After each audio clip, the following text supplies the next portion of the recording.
يا قيوم يا حي يا قيوم يا حي يا قيوم اللهم رب ارحمنا كما ربنا صغيرا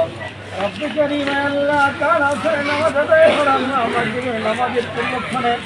আল্লাহ তাআলা কিছু সময় মাওলানা তাআলা বিষয়টি নবীর সালাত কালে ইস্তেগফার বিরাস্তার করে আল্লাহ তাআলা আপনার এক মায়ার বান্দাকে উপলক্ষ করে আজকের এই দোয়ার আয়োজন যা কিছু আমল হয়েছে সেখানে ব্যবস্থা হয়েছে রব্বে কারীম আমাদের সকল আমলের মধ্যে ভুল হয়েছে আপনি মাফ করে দেন আয় আল্লাহ তাআলা মেহেরবানি করে আমাদের এই ক্ষুদ্র আমলকে আপনার মহান দরবারে কবুল আর মঞ্জুর করে নেন রব্বে কারীম আর সওয়াব কুদি বাড়াইয়া সোনার মদিনা বিশ্বনবী রোজা খালি পৌঁছে দেন আয় আল্লাহ তাআলা নবী পাক তাহলে तमाम সাহাবায়ে کرام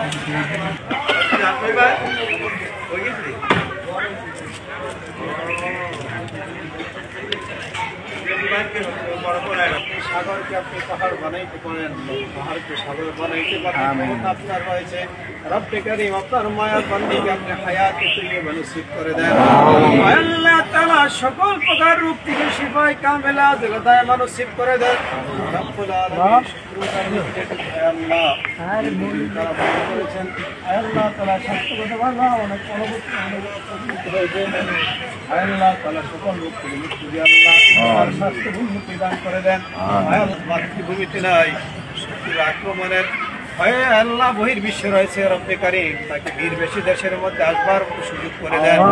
আল্লাহ সকল প্রকার বাধা বিপত্তিগুলো দূর করে আল্লাহ সহজে দেশের নেতৃত্ব ধরবার তৌফিক দান করে দেন আল্লাহ দূরিয়ে দেন রব্বুল আলামিন আমাদের সকলের মনের তামান্না আল্লাহ আপনার বান্দী একজন আলেমের মেয়ে হিসেবে আল্লাহ আল্লাহ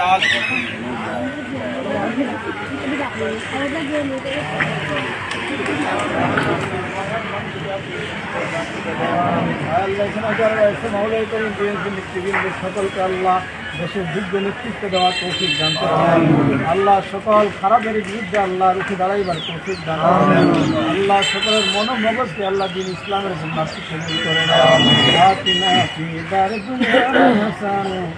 آتنا في دار قضانا حسن رب العالمين موت সহজে সকলে দিল জবানে আল্লাহ মধুর কালিমা জারি করে দেন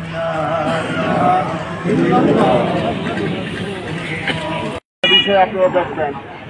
যে বাংলাদেশে গত 15 বছর যে নির্যাতন নিপীড়ন হয়েছে সেই নির্যাতন নিপীড়নের সবচেয়ে প্রত্যক্ষভাবে বেশি সাফার করেছে জিয়া পরিবার বিশেষ করে জিয়া পরিবারের একজনকে মৃত্যুবরণ করে করতে হয়েছে পুলিশ পুত্র আলামত রহমান এবং খালেদা জিয়া আজকে মৃত্যুমুখে পতিত এটা কিন্তু তার প্রতি যে নির্যাতন করা হয়েছে আমরা দেখেছেন যে একটা মামলা যে মামলা কুয়েত সরকার 2 কোটি টাকা দিয়েছিল যা ট্রাস্টের জন্য সেই টাকা এখন যেইভাবে ওই ট্রাস্টের ফান্ডে ছিল এখনও সেখানে আছে এবং সেটা এখন প্রায় 8 কোটি টাকা দিয়ে গেছে সেটা সরকারি ব্যাংক দিয়ে অথচ সেইটার জন্য বেগম খালেদা জিয়াকে দেখুন কী সাফার দিতে তাকে আজকে সাজা দেওয়া হলো সাজা বাংলাদেশে সাজা হয় সাজার পরে সাজা কমানোর জন্য আপিল করা হয় অথচ সরকার তাকে 5 বছর সাজা দিতে পারতাম আমরা আইনজীবী অনেকের হয়তো সাজা হয় 5 বছর সাজা হইলে 15 দিন 20 দিন বা 10 দিনের প্রথমে জামিন দিয়ে কিন্তু বেগম খালেদা জিয়ার জামিন হয়নি আপনারা দেখেছেন আবার হাইকোর্টে গেছে সাজা কমানোর জন্য সরকার গেছে সাজা বাড়ানোর জন্য সাজা কমায় নাই সাজা 5 বছর 10 বছর বানাইছে সেই বেগম খালেদা জিয়াকে শেখ হাসিনা 6 বছর যদি এই 5ই আগস্টে বিপ্লব না হইতো তাহলে কিন্তু বেগম খালেদা জিয়া দিয়ে দিতে পারতেন না এখন তার মৃত্যু জেলখানায় আপনারা একটা জিনিস দেখেছেন যে বেগম খালেদা জিয়াকে আমাদের কেন্দ্রীয় নেতৃবৃন্দ আমরাও বলি আমি একজন আইনজীবী আমরাও বলি যে বেগম খালেদা জিয়া এই অবস্থায় শরীরের এই অবস্থা হওয়ার কথা এই অবস্থাটা কেন হচ্ছে তাকে জেলখানায় আপনার খুব প্রয়োজন ইউজ করে আর খাদ্যের সাথে ওষুধের সাথে সরকার তাকে মৃত্যুর দিকে ঠেলে দিয়েছে যার কারণে আজকে তার এই অবস্থা। আসলে বেগম খালেদা জিয়া কোনোদিন আপোষ করেন নাই। একটা জিনিস দেখেছি, উনি ইচ্ছা করলে দেশের বাইরে গিয়ে সে উন্নত জীবনযাপন করতে পারত, কিন্তু উনি সবসময় বলছেন যে দেশে এই বাংলাদেশ আমার, দেশের বাইরে আমাদের কোনো বন্ধু, আমার কোনো বাড়ি নাই,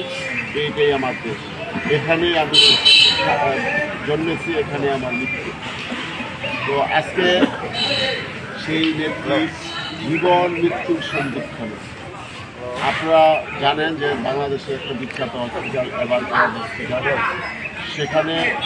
ওনাকে ভেন্টিলেশনে রাখা হয়েছে।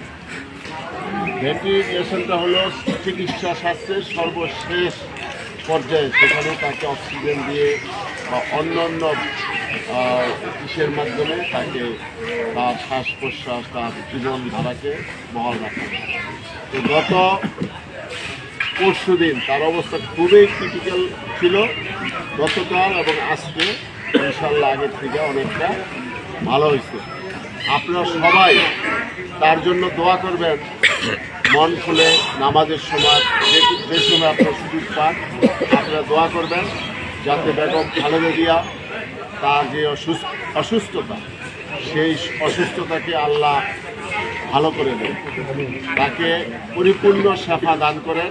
এবং সে যাতে সুস্থ হয়ে আবার বাংলাদেশে আমাদের জনগণের সাথে তাদের কাজ মিলিয়ে দেশ গড়ার কাজে অংশগ্রহণ করতে পারে। সেই জন্য আজকের এই অনুষ্ঠান। আপনারা সবাই এই